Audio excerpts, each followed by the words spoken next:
महत्त्वाची बातमी यवतमाळमधून हेमंत पाटलांच्या पत्नी राजश्री पाटलांना आता उमेदवारी देण्यात आलेली आहे।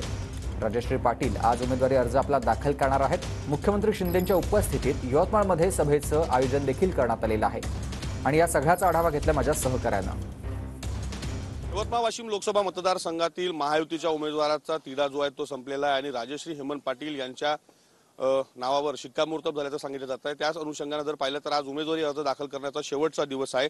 आज मोठी सभा जी आहे ती यवतमाळच्या पोस्टल ग्राउंड मैदानावर या ठिकाणी होणार आहे आणि या सभेला मुख्यमंत्री एकनाथ शिंदे जे आहेत ते स्वतः उपस्थित राहणार आहे आणि या सभेनंतर नामांकन अर्ज जो आहे तो राजश्री हेमंत पाटील यांचा जो आहे तो दाखल केला जाणार आहे।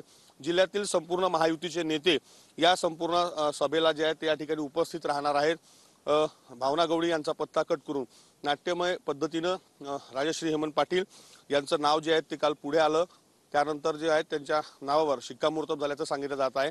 आजच्या या महायुतीच्या मेळाव्यामध्ये महायुतीचं कशा पद्धतीनं शक्ती प्रदर्शन जे आहे ते होणार आहे हे देखील पाहणं जे आहे ते महत्त्वाचं ठरणार आहे आणि एकंदरीत उमेदवारीच्या संदर्भानं भावना गवळींच्या संदर्भानं मुख्यमंत्री नेमकं काय बोलतील हे देखील पाहणं महत्त्वाचं आहे। कॅमेरामन मिलिंदसह विवेक गावंडे, TV9 मराठी, यवतमाळ।